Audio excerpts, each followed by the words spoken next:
Over 50% of the traffic from my beats comes from search. So if your videos are not search optimized, you're missing out on the potential on getting a lot of views. In today's video, I'm answering your questions and also breaking down my knowledge and insights that I have when it comes to the algorithm, or at least what I think I know.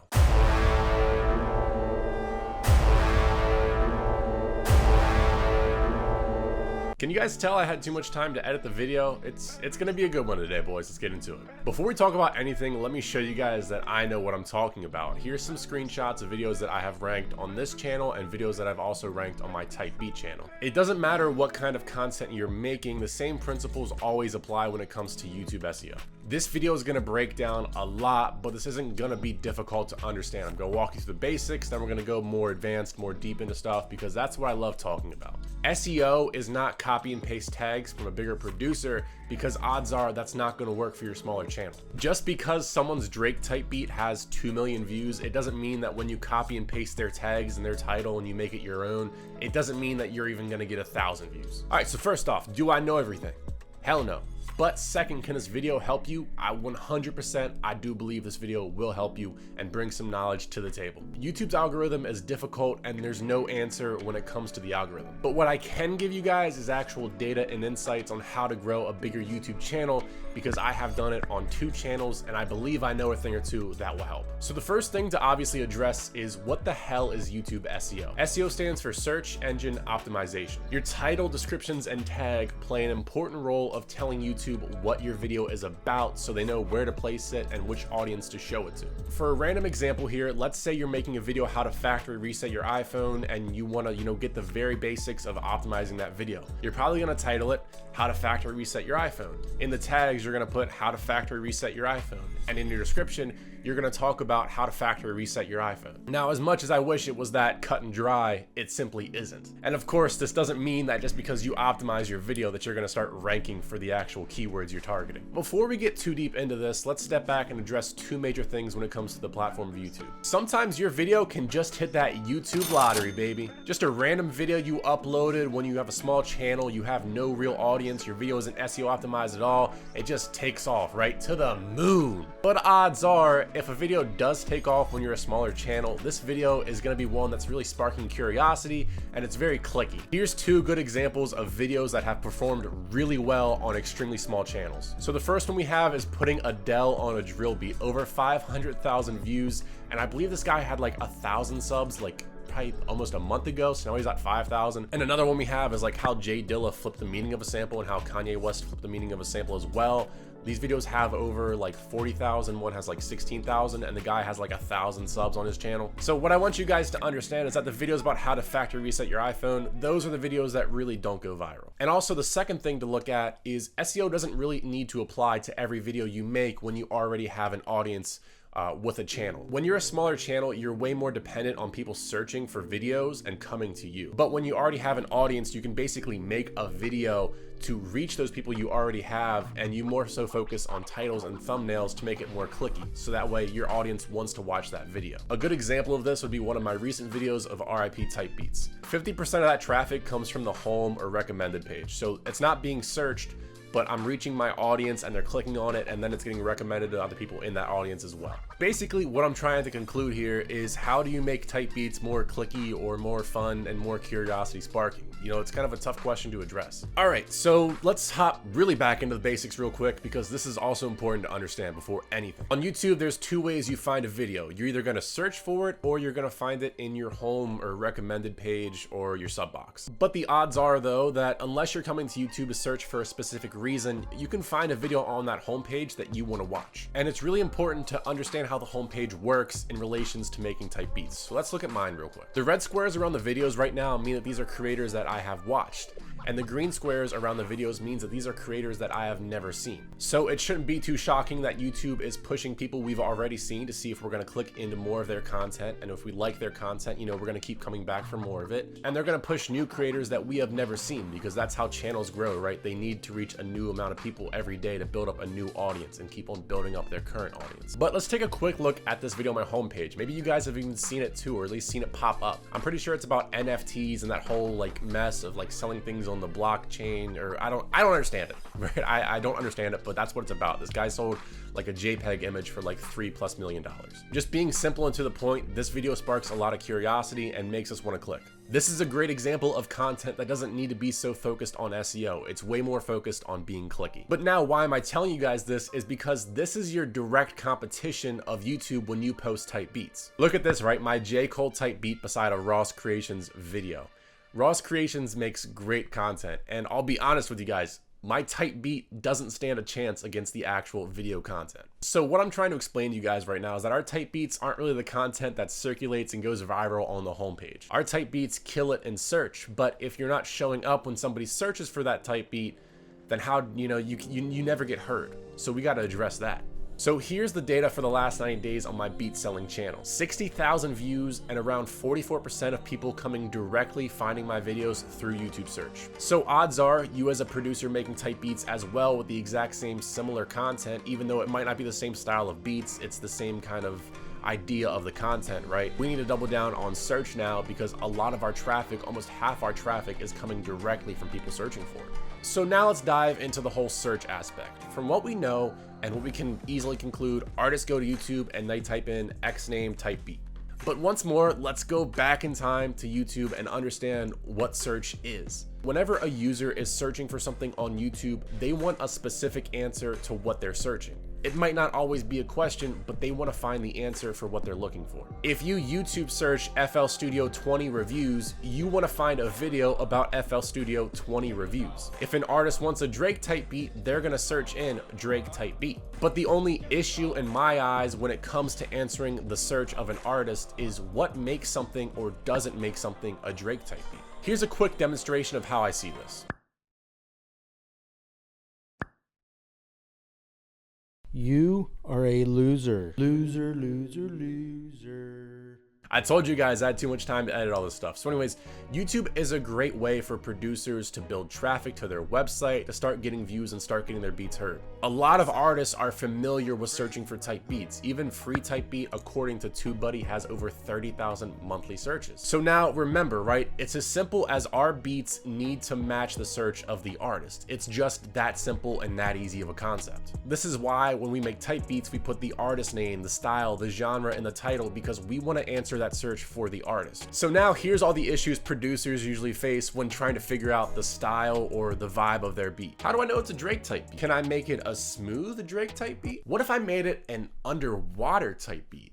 Wait, how do I even get them to rank? So heading back to the basics of YouTube and YouTube being a video platform, even though this is technically a video, this isn't a video. This is just the audio of our beat with an image on top of it. And here's the thing, right? Even if you put a visualizer or like a sick GIF of like lo-fi vibes, whatever you want to call it, right? Artists aren't there to watch the video. They are there for the beat. So technically, in my mind, a better quality beat equals a better edited video on the platform. We're struggling to compete with actual creators on the homepage, so that means that we need to kill it in search when we actually get compared to other producers. So what I'm trying to get to here is that you shouldn't be focused on trying to make a type beat more clicky, because there's no real way you can kind of do that. What you need to focus on and double down on is the quality of your beats and finding a keyword for the style of beats you make and nailing that keyword. We need to optimize our beats exactly for what an artist wants, not just title tags and description, but the actual beat itself. And if we can't do all of this, then our beats just end up buried alive. Loser. All right, so on a lighter tone, how do we start finding our keywords? First, we're gonna need one tool, either vidIQ or TubeBuddy. I'm gonna tell you guys right away, I've used both platforms for video SEO, and I like TubeBuddy a lot more. And also, I'm using the $20 a month version, so if you're using a lower paid version or a free version, you might not see everything that I'm seeing. A big part of why I use the $20 a month version of TubeBuddy is because I get access to the SEO Studio and I can see the weighted keyword score. The weighted keyword score shows me the lowest amount of views ranking for a video in that search term for that keyword and shows me on average where my videos would land. You're not guaranteed to rank or to stay ranked, but if the lowest video ranking for a keyword has 29 views and you're averaging 150, there's a good chance that you can start ranking for that keyword and start getting more views on your beats. Either way, with the free plan, you can start off by seeing the competition and the search volume, which are the two most important aspects when it comes to anything with keyword research on YouTube, on Google, or anywhere. To look for a great keyword, you need to find a keyword that has low competition and high search volume. If you guys understand economics, it's basic supply and demand. Everybody is looking for XYZ, and you and 4 other people are supplying X, Y, and Z, you're in a great position. If nobody is demanding X, Y, and Z, but you and 500 other people are supplying it, not going to turn out too well. Hey, sound design. Not going to turn out too well. Hard trap type beats. Guitar trap type beats. Finding the perfect keyword is still very surface, top level kind of stuff. YouTube is still all about consistency and good content. 1, 2, or 20 videos doesn't mean that you're gonna start ranking for this keyword. And before you ask, there is no amount of perfect videos to make before you start ranking for a keyword. There's a lot that comes into play here. The competition and size of those channels trying to rank for that keyword, your channel itself, and whether or not you're making good content to answer the search of that artist. You can make 100 drill piano type beats. If I click on that beat as a user who wants a drill piano type beat and it starts playing a boom bap beat, I'm gonna leave instantly. You didn't give me what I wanted. You didn't answer my search at all. That's like going to Taco Bell and asking for only a Baja Blast, and then you pull up to the window and they give you a 12-party pack. It's not what you wanted. Those are extreme examples, but what you guys need to understand is that if you can answer the search of the artist and provide them good beats, odds are they're gonna watch the beat longer, they're gonna keep on clicking through, watching more videos, and odds are click on your videos when they're recommended, which sends a positive signal to YouTube that says, hey, this guy is answering the search, he's doing good, let's promote him more. Doing this is just YouTube 101 and how your channel starts to gain authority. Channel authority is YouTube trusting you as a creator to put your videos in front of new people. Let's take another look at that screenshot of the Drake type beats I mentioned earlier. Notice the same guy ranking multiple times in the very first few results for Drake type beat. Open a new tab on YouTube. This guy, Sadie's, I believe is how you say his name. He's been grinding Drake type beats for over 2 years now. So how do you gain keyword authority? We'll talk more about that towards the end of the video. So what we need to do right now is cover long tail versus short tail keywords. Short tail keywords are more broad searches like Drake type beat, Travis Scott type beats. These keywords get a lot of traffic, but also a lot of competition. Long tail keywords are more specific. Odds are they do have less search volume, but they are gonna have a lot less competition. Long tail keywords are keywords like Drake dancehall type beat 2021 or Travis Scott synth type beat. Since these long tail keywords usually have less competition, this is a good way for you to start getting your foot in the door with trying to rank for these keywords. Lower competition means easier for you to rank, which means that you can start gaining more impressions, which can lead to get you more views. Just be careful. If you go too long tail and too specific, nobody might be searching for that. The biggest thing is that you need to remain relevant. So targeting a rapper from the 90s whose career never took off might not be the best idea for you. Current artists on the rise are a great place to start for smaller producers. This is where Ant Chamberlain ended up building a huge following off of Rod Wave type beats. Rod Wave started to blow up in September of 2019 and everybody was aware of him, and the artists started wanting Rod Wave type beats because they wanted to sound like him and get his style. Ant Chamberlain was one of the very first few producers to start making Rod Wave type beats, so when everybody was demanding Rod Wave type beats, the supply was small and only a few producers. He still had to work and grind his ass off, don't get me wrong, but he was in a very good situation with Rod Wave starting to trend and everybody wanting those beats and not a lot of competition. So now research and applying that research to your videos. Think about it. Which style are you best at, or which style can you see yourself actually sticking with and learning? YouTube is about consistency. This might take 2 years, 5 years, or never even work for you. So you need to stay dedicated to actually wanting to do this. You better be good at something, or you better have the patience to become good at it. So once you have your general style, here's 3 ways you can go about finding keywords. The first one is to find artists on the rise. How do I find artists on the rise? Go to Google and type in trap artists on the rise, drill artists on the rise. You guys get my point. There's gonna be a lot of blogs that pick up those artists and write about them. Simply go into TubeBuddy or vidIQ and just type in the name of the artist, type beat, and look at the volume, look at the competition, see what's up. A second way would be to target certain styles from already popular artists. For example, Drake R&B type beat, Drake dancehall type beat, The Weeknd synthwave type beat, different things like that. These aren't guaranteed to be good keywords. I just randomly thought of them. So you still have to do research, but I think you guys get the point there as well. And the third way is to target styles, genres, or moods without the actual artist. This would be like guitar trap type beat 2021, or like reggae dancehall type beat 2021, soulful type beat 2021. And why you would do this is because, you know, if you make Gunna type beats right now, Gunna might not be relevant in even 1 year or 2 years, right? People might stop searching for Gunna type beats. So a keyword like guitar type beat is a lot more stable and a lot more longevity. It just has a lot more competition to it as well. So now you need to find more long tail keywords around guitar type beat. By the way, this is what keyword research actually looks like. You're just clicking on a bunch of related searches, trying to find low competition, high, or at least decent search volume keywords. So for my keyword, I started off broad with boom bap type beat. I did some researching and I ended up finding boom bap type beat 90s. So now applying and optimizing that keyword for my type beats. Remember how I mentioned SEO Studio from TubeBuddy with paying for the 20 bucks a month? This is where it comes in handy. So when it comes to optimization, we want that exact keyword in our title. So in my title, it's gonna say boom bap type beat 90s, name of the beat. But notice how when we use TubeBuddy to do research, we can actually see that some of the videos ranking for boom bap type beat 90s don't even have that exact phrase, or it's spread out, or it's not even in the title. The videos ranking on YouTube aren't in that exact structure though, because YouTube understands context. YouTube is able to understand that a video ranking for boom bap type beat can also rank for boom bap type beat 90s and be a good fit for the artist searching for that beat.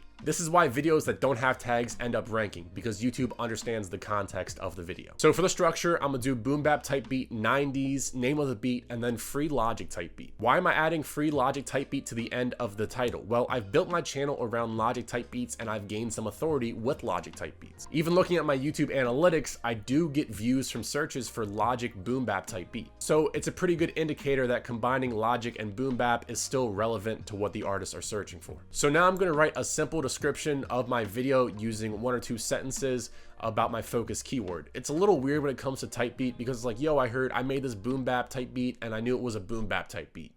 Logic would kill it, right? It sounds kind of weird. Then when it comes to using tags, your focus keyword, the main keyword you're trying to rank on, should always be your first tag. That's just like best practice. Then TubeBuddy goes ahead and populates relevant tags for the video. So we're just gonna click add the tag limit. All right, so now let's talk about building authority. Man, this video was fucking long. Producer reached out to me and I said I would help him with finding better keywords. I noticed I had a broad look. He was targeting Vori and Meek Mill type beats. And on average, his videos get around 30, 20, 50 views. So I did some research and found these 3 keywords, and I was able to see that the barrier for entry for these keywords were very low. Vori type beat 2021, the lowest video ranking has 77 views. Free Vori type beat 2021, the lowest video ranking there has 36 views. Meek Mill x Vori type beat, lowest video ranking was 81 views. So with this producer getting 20, 30, 50 views, he was at least in the ballpark to help himself out and to at least get a shot at ranking for some of these keywords. So I built this template in order to optimize for these keywords and hopefully build authority around these keywords. So hopefully trying to rank for these keywords, he would get pushed up to maybe 100 or 200 views on his type beats, which means we could start targeting and hopefully ranking for more of a broad term like free Vori type beat, which the lowest video has 217 type views. Not type views, what the fuck am I saying? Then build up the authority to move to Vori type beat, where the lowest video has 717 views. I've been talking for way too long and I need a break. We're starting with very low competition and trying to climb the ladder of different keywords,